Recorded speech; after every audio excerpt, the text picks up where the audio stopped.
حدیث شریف میں آتا ہے ان اول ما خلق اللہ العقل، سب سے پہلے اللہ تبارک و تعالیٰ نے عقل کو پیدا کیا ہے۔ آپ دیکھتے ہیں بخاری شریف میں حضرت امام بخاری رحمۃ اللہ علیہ نے سب سے پہلے جو باب قائم فرمایا ہے وہ وحی کا باب ہے، وہ وحی کا باب ہے، اس لیے کہ عقل سلیم وہ ہوتی ہے جو وحی کے تابع ہوتی ہے۔ ایک عقل معاش ہے اور ایک عقل معاد ہے، عقل سلیم نبیوں کی عقل ہے۔ عقل سلیم وہ عقل ہوتی ہے جو وحی کے تابع ہوتی ہے، اور حضرت امام بخاری رحمۃ اللہ علیہ نے پھر آخر میں یہ جو روایت لائی ہے نا سبحان اللہ و بحمدہ و سبحان اللہ العظیم، یہ روایت لا کر ان لوگوں کی تردید کی ہے جو وحی کو عقل پر پرکھتے ہیں،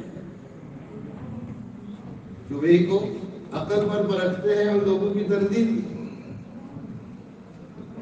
اور سارے فتنوں کی تردید کی ہے۔ جیسے کہ آج کل ایک بہت بڑا فتنہ ہے کہ خود تحقیق کرنی ہے، خود مطالعہ کرنا ہے، خود تحقیق کرنی ہے، یہ بہت بڑا فتنہ ہے۔ حضرت جبرائیل علیہ السلام نے جو آپ صلی اللہ علیہ وسلم کو اپنے سینے کے ساتھ لگایا تھا، بخاری شریف میں آتا ہے، یہ اس بات کی طرف اشارہ ہے کہ یہ علم سینہ بہ سینہ منتقل ہوتا ہے۔ بہرحال میں عرض کرنا چاہ رہا تھا ایک بڑی نعمت عقل ہے، اللہ تبارک و تعالیٰ ہم سب کو نصیب فرمائے۔ دوسری بڑی نعمت علم ہے، دوسری بڑی نعمت کیا ہے؟ علم ہے، اللہ تبارک و تعالیٰ ہم سب کو نصیب فرمائے۔ آپ کو پاکستان میں پوری دنیا میں جو خیر نظر آ رہی ہے اس کی بنیاد مدرسہ ہے، ہر دینی تحریک کی بنیاد مدرسہ ہے، ہر خیر کی بنیاد مدرسہ ہے۔ ہمارے حضرت استاد جی دامت برکاتہم عالیہ کتنی پیاری بات فرماتے ہیں۔ حضرت جی فرماتے ہیں کہ جو مسجد مدرسے کے ساتھ کوئی تعاون نہیں کرتا، جانی مالی تعاون نہیں کرتا، صرف مسجد مدرسے کو محبت کی نگاہ سے دیکھتا ہے، یہ دیکھنا بھی اللہ تبارک و تعالیٰ کو اتنا پسند ہے کہ اس دیکھنے والے کے سارے گناہوں کو اللہ تبارک و تعالیٰ معاف فرما دیتا ہے۔ تو علم بہت بڑی دولت ہے، اللہ تبارک و تعالیٰ ہم سب کو نصیب فرمائے۔ اور تیسری بڑی نعمت ادب ہے۔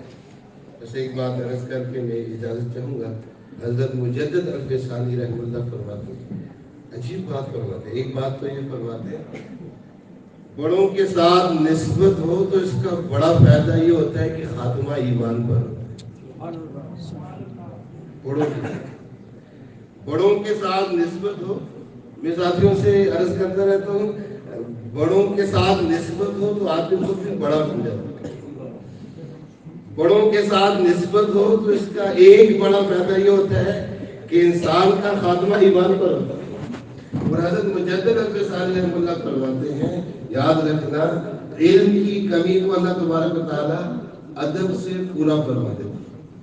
ادب علم کی کمی کو پورا کر دیتا ہے، لیکن ادب کی کمی کو کوئی چیز پورا نہیں کر سکتی۔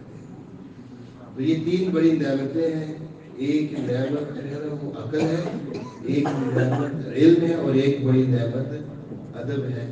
اللہ تبارک و تعالیٰ ہم سب کو نصیب فرمائے۔ ہمارا یہ جو مرکز ہے، ہمارا یہ جو مدرسہ ہے، حضرت ہمارے سرپرست ہیں، ضلع بھر کے حضرات علماء کرام کا حضرت پر پورا مکمل اعتماد ہے۔